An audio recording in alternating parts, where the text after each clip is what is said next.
The cold wind cut across the barren plains of northern France as dawn struggled to break over the horizon. Smoke still lingered in the air from last night's artillery barrage, mingling with the metallic scent of blood and gunpowder. For Private James Jimmy Callahan, the war had begun months ago, but every day felt like a cruel awakening to a nightmare he couldn't escape. He crouched in the shallow trench, clutching his M1 Garand rifle, eyes scanning the horizon for any sign of movement.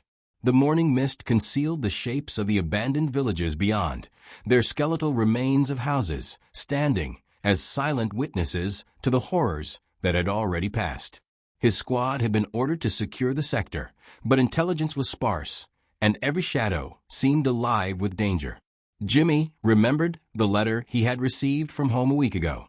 His mother's trembling handwriting, urging him to stay safe, had made him feel like he was torn in two. One part of him wanted to survive, to see the green hills of Ireland again, to smell the bakery near his home. The other part, the part that the army had trained and hardened, knew there was no returning untouched from this place. A sudden crack of a rifle shot echoed from the woods nearby. Jimmy's heart jumped. He signaled to Corporal Hargrove, who nodded and gestured for the squad to spread out. Every step they took was measured, every breath calculated. The forest line loomed ahead like a wall of shadows. In the distance, a lone German soldier appeared, cautiously advancing. Jimmy raised his rifle, finger trembling slightly. The soldier's eyes met his for a brief second, just enough for Jimmy to see the youth and fear mirrored there. And then the shot rang out. The soldier fell, and a wave of guilt washed over him. War, he realized, was not about heroism or glory. It was about survival, and survival demanded actions that memory would never forgive. By midday, the squad had made it to an abandoned farmhouse. The walls were riddled with bullet holes, and the floors were sticky with the remnants of a battle fought long before their arrival. Inside, they found a makeshift map etched into the wood of a table. The markings hinted at a larger German movement, troop positions, supply lines, and perhaps the key to breaking through the front. Jimmy traced the lines with his fingers. If they could relay this information to headquarters, they might gain an advantage, maybe save hundreds of lives. But doing so meant leaving the safety of the farmhouse and venturing into the open fields, a risk that made him swallow hard. Nightfall brought a temporary silence. The squad huddled around a small fire in the corner, the flames casting flickering shadows on their weary faces. They spoke in hushed tones, sharing fragments of home, dreams they had long abandoned, and fears they would never voice aloud. For a moment, the war seemed distant, replaced by memories of laughter, summer evenings, and the simple warmth of family. Then came the scream. It tore through the night like a blade. Jimmy grabbed his rifle instinctively. The firelight danced across the walls as the squad fanned out, hearts pounding. From the darkness emerged a figure, stumbling and clutching his side. It was Private Daniels, one of the younger recruits, eyes wide with terror. They came from the north, he gasped. A patrol. We didn't see them until it was too late. Blood trickled from a gash across his forehead. Hargrove knelt beside him, pressing a hand to the wound. Jimmy felt the weight of responsibility settle on his shoulders. The farmhouse was no longer a shelter. It was a trap. Outside, enemy patrols would be searching, and the squad had to make a decision: fight, flee, or hide. Each option carried a risk that could mean death. As the night deepened, the whispers of war grew louder. From the forest came distant gunfire, and the occasional flash of light revealed the movement of tanks, their metal bodies gleaming ominously. The sounds were a cruel lullaby, reminding them that the front was alive, restless, and unforgiving. Jimmy thought of home again, of the streets of Dublin, of his mother's voice, and a letter he had kept folded in his breast pocket. He wondered if he would ever see it again. He wondered if anyone would ever read the story of what happened here, of the lives spent and lost in fields of mud and fire. By dawn, Jimmy and his squad made a plan. They would split into pairs, using the cover of early morning fog to navigate toward the safe zone indicated on their maps. The farmhouse would be left behind, a silent witness to another chapter of war, another collection of lives forever altered. As they prepared to move, Jimmy looked back once, feeling a pang of sorrow. The walls of the farmhouse were scarred, but they had held memories of laughter and hope, however fleeting. He tightened his grip on his rifle and whispered a silent promise to survive, to remember, and to honor those who could not. With that, the squad disappeared into the mist, swallowed by the gray dawn. The war, relentless and unforgiving, continued around them, but in that moment, there was a fragile glimmer of resolve, a determination to endure, and the first spark of a story that would demand to be told. Morning fog hung low over the French countryside, swallowing the squad in a gray shroud. Private Jimmy Callahan and Corporal Hargrove led their pair cautiously across the fields, eyes sharp for the telltale glint of enemy rifles. Every step was measured. The mud sucked at their boots like the land itself wanted to consume them. Behind them, Private Daniels limped, pale and trembling from his injuries, his face still smeared with yesterday's blood and grime. Their mission was simple on paper: deliver the captured map to the Allied intelligence unit stationed 20 kilometers north. Simple in theory, impossible in practice. German patrols were everywhere, and the countryside, scarred by months of conflict, offered no comfort, only danger. Every abandoned farmhouse or ruined village they passed seemed to watch them, a silent reminder of the countless soldiers who had disappeared before. By mid-morning, they reached a narrow canal that cut through the fields. Jimmy paused, studying the bridge. Rusted metal groaned under the weight of decades, but it looked like it could hold the four of them, if they crossed carefully. As they moved, the distant rumble of an armored vehicle caught Jimmy's attention. A German half-track had appeared on the road beyond, and it seemed to patrol in a slow, methodical sweep. "Keep low," Hargrove whispered, his voice tense. "If they spot us, it's over." They crouched low and crawled along the canal's muddy embankment, the half-track passing within meters of them. Jimmy's heart raced as he counted the seconds, praying the vehicle's crew didn't notice the slight disturbance in the reeds. When it finally rolled past, a collective exhale passed through the group. It wasn't over. Not yet. They reached a ruined farmhouse by noon. Smoke from a distant shelling explosion painted the sky in orange streaks. Inside, they found signs of recent occupation: a knocked-over chair, a burnt-out stove, and the faint smell of stale food. Hargrove motioned for them to search carefully. They discovered a hidden crawl space beneath the floorboards. Inside, tattered documents revealed German communication codes and a list of troop movements. Jimmy felt a chill. This information was far more valuable than the map they carried. It could change the outcome of a local campaign. But carrying it meant risking their lives even more. As they deliberated, a faint tapping noise came from the floor above. They froze. Someone else was in the building. Jimmy signaled for silence, and they drew their weapons. Hargrove led the way up the creaking stairs, each step echoing ominously. At the top, they found a young French woman, no older than 20, cowering in the corner. Her clothes were torn, and her hands shook as she pointed toward the window. They are coming," she whispered in broken English. "German patrols. They know someone passed by here last night. You must leave quickly." Jimmy helped her up and realized she carried a small satchel with folded papers inside. Without a word, he took it. The documents revealed German plans for a new armored push, a movement that could trap Allied units in the northern sector. This was more than intelligence. It was a lifeline for their command. They didn't have time to rest. Hargrove mapped out a route through the forest, avoiding roads where German patrols were likely. Night was falling, and the darkness became both a shield and a threat. Every snapped twig, every rustle of leaves, made them flinch. At one point, they encountered a group of German soldiers checking an abandoned barn. They froze, pressed into the undergrowth, hearts hammering. The patrol lingered for minutes that felt like hours before moving on, oblivious to the squad's presence. Finally, they reached the edge of the forest, where the land opened into a wide river. According to the French woman, a small ferry nearby could take them across undetected. As they approached, the sound of splashing water alerted them to another danger, this time Allied resistance fighters. "Hold your fire," Hargrove shouted as figures emerged from the shadows. They were ragged, armed with rifles and pistols, but their faces showed resolve. One of them, a man with a scar running down his cheek, stepped forward.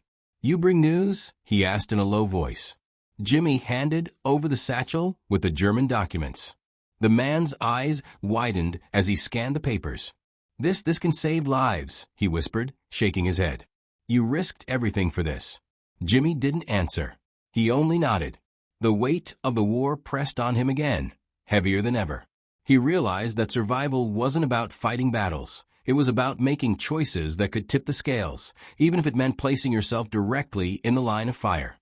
By midnight, they crossed the river under the cover of darkness. The current was strong, the water icy, but the ferry held. On the far side, Allied trenches and outposts greeted them like a promise of safety. But the war was far from over. Every document delivered, every life saved, was just another move in a larger, brutal game that stretched across continents. As they settled near an Allied encampment, Jimmy allowed himself a brief moment to rest.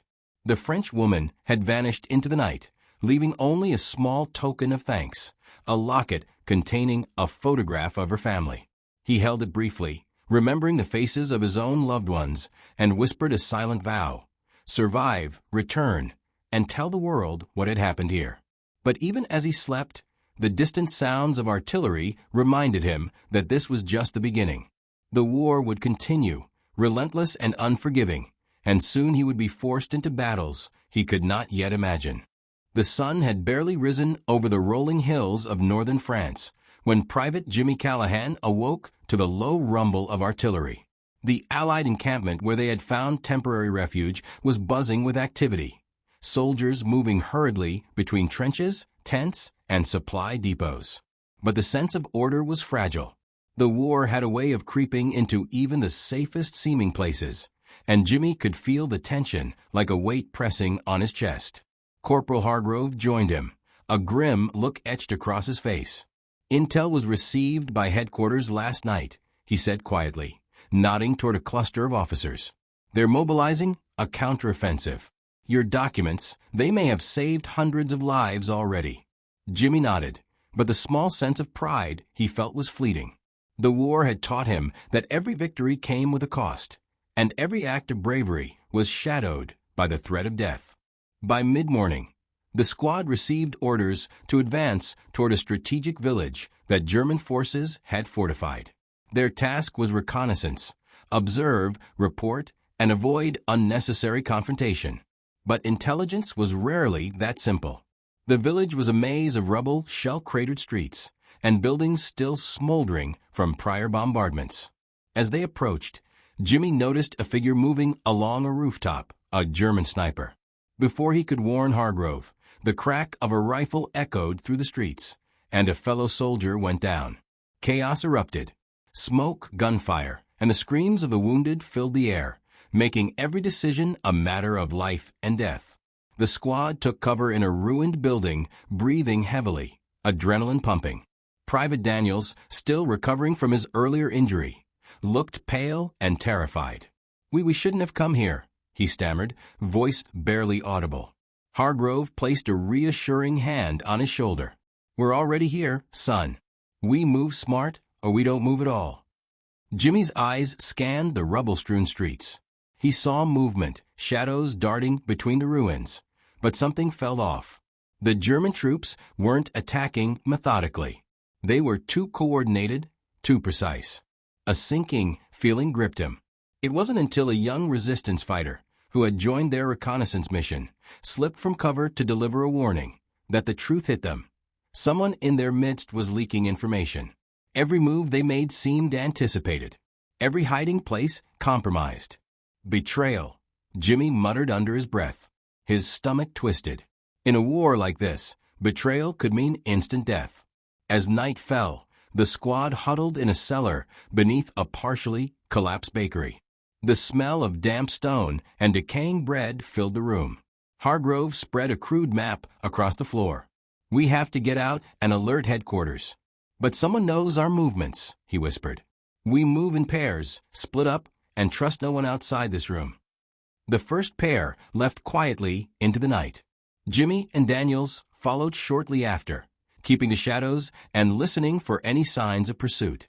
The streets were eerily silent now, the devastation around them amplified by the absence of sound.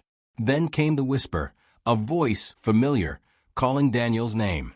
He froze. Jimmy grabbed his arm, but it was too late.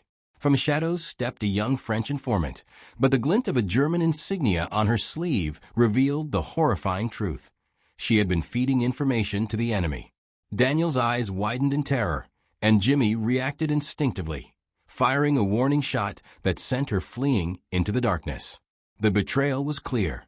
Their plans had been compromised, their positions anticipated. Every small victory now hung by a thread, and the squad had to move faster than ever to survive. By dawn, they reached the outskirts of a small forest, their bodies battered, minds exhausted. They paused briefly, hearts racing, listening for pursuit. Jimmy felt a wave of guilt. The young French woman's betrayal had cost them precious hours, and if they failed now, many more lives could be lost. They found temporary shelter in a network of caves used by local partisans.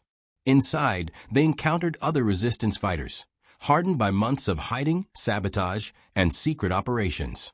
Here, Jimmy and his squad were briefed on a larger mission: intercept a German supply convoy transporting weapons and vital intelligence, using the information they had risked everything to obtain. Hargrove turned to Jimmy. "This is why we survived the crossing. We've been given a chance to strike a blow that actually matters. But it will be dangerous. One mistake, and it's over."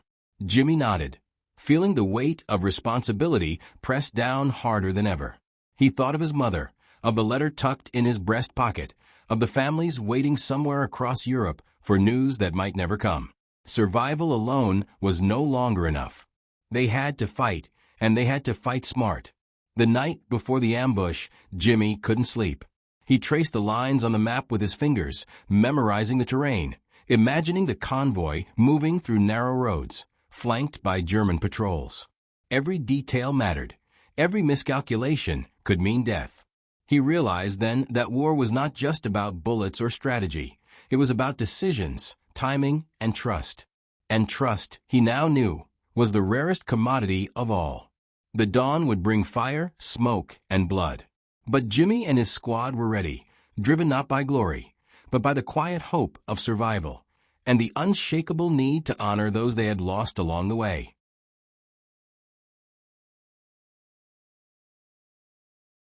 The early morning mist clung to the winding roads like a ghostly veil, concealing Jimmy Callahan and his squad as they crouched among the undergrowth.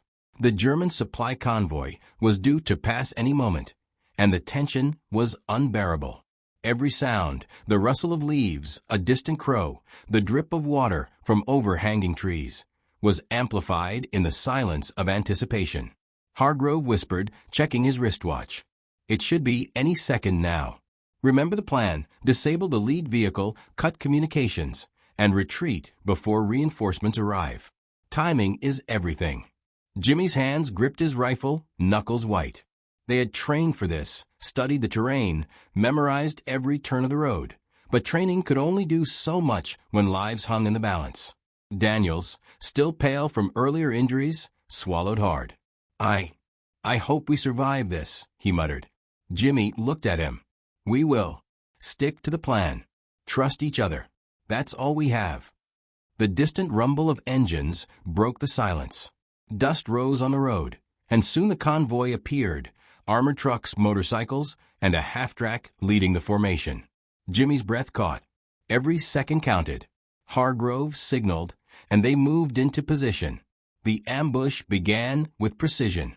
Explosives planted along the road detonated, sending the lead vehicle into a fiery heap. Gunfire erupted from the undergrowth, echoing across the hills. German soldiers scrambled, confused and panicked, trying to return fire as Jimmy and his squad picked their targets carefully. The battle was chaos incarnate. Smoke and fire filled the air, mixing with the acrid smell of burning fuel and gunpowder. Jimmy ducked behind a tree, firing at advancing soldiers, feeling the adrenaline surge through his veins. Around him, comrades fell, shouting warnings and prayers. Daniels fired shakily. Hargrove moved like a specter through the battlefield, taking precise shots at enemy positions. But victory came at a cost. From the ridge above, a German sniper took aim, picking off soldiers with deadly accuracy. Daniels screamed as a bullet grazed his arm, throwing him to the ground. Jimmy ran, dragging him to cover, ignoring the stinging wounds of shrapnel on his own leg. Amid the chaos, Jimmy realized something horrifying. The convoy had reinforcements hidden behind the tree-line, waiting for them. The ambush had been anticipated. Another act of betrayal? Or sheer luck on the Germans' part? Either way, escape was no longer simple. Hargrove shouted orders. Split up. Fall back to the river. We move now. The squad broke into pairs, darting between trees and rubble, hearts pounding, lungs burning. Jimmy carried Daniels, who could barely walk, as they navigated the muddy slopes toward the river they had crossed days before. The sounds of battle faded behind them, replaced by the haunting screams of wounded soldiers and the distant thunder of artillery. They reached the riverbank exhausted, bloodied, and shaken. For a moment, Jimmy allowed himself to breathe. He looked back at the battlefield, smoke curling into the sky, fires still burning, and shadows of fallen soldiers scattered like broken memories. The war had claimed more that day than he could count. At nightfall, they stumbled into a small partisan hideout, greeted by cautious but relieved allies.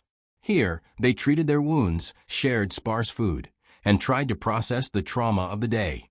Jimmy stared into the flickering candlelight, thinking of the soldiers lost, of Daniel's near death, of Hargrove's stoic face. Every victory came at a price, and the cost of survival was written in blood.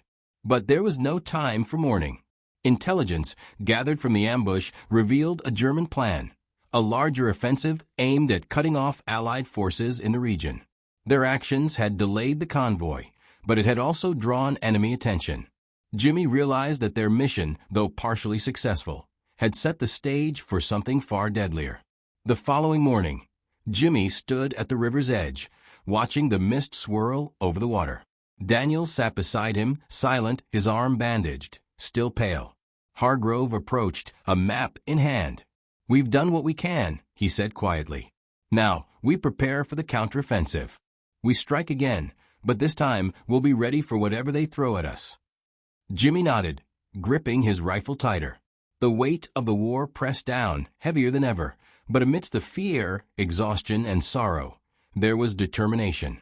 They had survived betrayal, ambush, and the chaos of battle. The next challenge awaited, and they would face it together. As dawn broke over the river, the mist lifting to reveal the scarred landscape, Jimmy felt a grim sense of resolve. The war was far from over, but they had endured, and that endurance, he realized, was a story worth telling. To the dawn broke over northern France like a pale promise, casting light on fields scarred by war. Jimmy Callahan and his squad stood at the edge of the forest, weapons ready, eyes scanning the horizon. Intelligence from the ambush had revealed the German plan, a massive offensive aimed at encircling the Allied forces in the region. Time was short, and the stakes had never been higher. Corporal Hargrove gathered the squad, pointing to a ridge overlooking the main road. "This is it. We set up defensive positions here, hold them as long as we can, and disrupt their advance. We've delayed them before. We can do it again, but it will cost us." Jimmy felt a tight knot in his stomach. They were outnumbered, outgunned, and exhausted from days of relentless marching, ambushes, and skirmishes. Yet, beneath the fear, a stubborn resolve burned. They had survived betrayal, fire, and the merciless hand of war. They would not falter now. The morning mist lifted as the German forces approached. Tanks rumbled along the road, soldiers advancing in precise formations, their disciplined march betraying the deadly intent behind every movement. Jimmy and Hargrove checked their positions one last time, while Daniels and two other soldiers set up explosives along the narrow pass, ready to create obstacles. Suddenly, gunfire erupted from the ridge across the road. A small contingent of Allied reinforcements had arrived, engaging the German flank. Chaos erupted in the valley below, a deadly dance of bullets, smoke, and fire. Jimmy fired from cover, each shot calculated, each breath measured. The world had narrowed to the rhythm of the battle. Shoot, move, survive. Amid the gunfire, Jimmy saw a German officer coordinating the advance with ruthless efficiency. He knew taking him out could disrupt the attack. Signaling to Hargrove, they crept along the ridge, using debris and trees for cover. The officer moved unaware of the shadows approaching. Jimmy steadied his rifle and fired. The officer fell, and for a moment, a ripple of confusion passed through the German ranks. But victory was fleeting. From the east, reinforcements arrived, cutting off the squad's retreat path. The battle intensified. Explosions shook the ground as Jimmy and his squad fought with every ounce of strength. Daniels was hit again, screaming as Hargrove dragged him to safety. Jimmy felt exhaustion claw at his body, yet adrenaline pushed him forward, each action a matter of life and death. Hours passed like minutes. The clash of steel, the roar of engines, the cries of the wounded, it all merged into a relentless tide of chaos. And then a glimmer of hope. The Allied reinforcements managed to break through the German line on the far side, forcing the enemy to pull back. The squad had survived the offensive, but the cost was immense. Several comrades lay fallen, others wounded, and the landscape was a graveyard of twisted metal and scorched earth. As the smoke cleared, Jimmy walked among the survivors. The faces of the living were etched with exhaustion, fear, and relief. They had endured, but they were forever changed. Hargrove approached him, placing a firm hand on his shoulder. "We did it. We held them. But we've lost more than I can count." Jimmy nodded, swallowing hard. The truth of war weighed heavily on him. The bravery, the sacrifices, the unbearable loss. He thought of Daniels, bandaged and trembling, but alive, of the French woman whose betrayal had nearly cost them everything, and of the countless soldiers whose names would never be remembered.